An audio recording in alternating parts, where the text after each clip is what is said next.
I would say I was run down. I was worn out.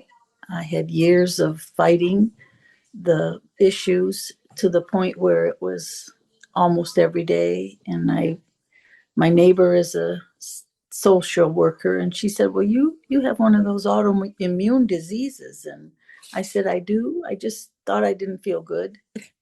So she got me to thinking about there's got to be somebody out there to help. How long were you living like that? How long were you struggling with gut issues? Oh, well, I would say since I was about 17, 18 years old to a point, but it didn't rule my life for many years. But I remarried when I was 50 and we started traveling. And I think at that point, we weren't going to cities, we were going to woods and outbacks and places where somehow I just felt I had picked something up that was beyond my normal problems. And so that's when I saw Brooke and thought maybe she has an answer for me. I wouldn't eat if I had to be out of the house. I wouldn't eat if it was a morning appointment, no breakfast, or afternoon, no lunch. And absolutely wasn't going out for lunch with friends or very many dinners either because of it. It might hit right away. It might hit the next day or the day after. So there was no continuity to my life at all. We stayed home, and during COVID, everybody else started staying home. And I thought, well, certainly, while this is happening, I'll figure this out. But I couldn't. It just had no rhyme or reason to me. Do you ever worry about the quality of life that you might have in the future if you didn't get a grip on this now? Very much. My mother had issues, and when she was 80 plus, she couldn't get around very well. And then she really had problems. Even in her one bedroom apartment, she couldn't get to the restroom quick enough many times. So that's how I pictured my life going. That's where I would end up, not being able to move at all to get where I needed to be. And so that's, again, a big reason that I wanted to improve as much as I could. What kinds of things did you try prior to coming here to try to get rid of this? Well, I tried Imodium, on my own, tried to do that.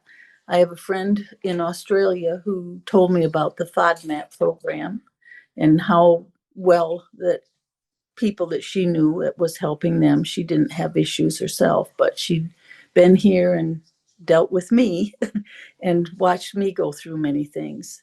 So I tried that for quite a few years, and it taught me a lot of things that did bother me, but it didn't solve my problems. It was just always on edge about, well, what's in this dish that somebody made if it isn't just a piece of meat. And so I think it made me more aware, but it didn't help cure anything, didn't change the bottom line. It made my mind think a little differently, is all. So, sure.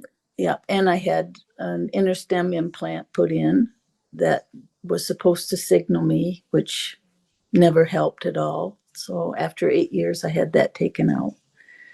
So that's where I am today. And I think the only thing that has worked is Brooke's program and her advice and support. I'm feeling very good. I have excellent results. I still know that I can't eat certain foods, but it has been reinforced by the group of women that I follow with Brooke. And it tells me that there is hope because I had 3 very bad bacteria. So those who have been cured, and little by little, the little tiny things have taken hold, I'm sure, because I feel great. I go places. I was out last night all evening with friends, and I didn't eat, but that wasn't because I just was so busy talking with everybody that I never got to the snack table.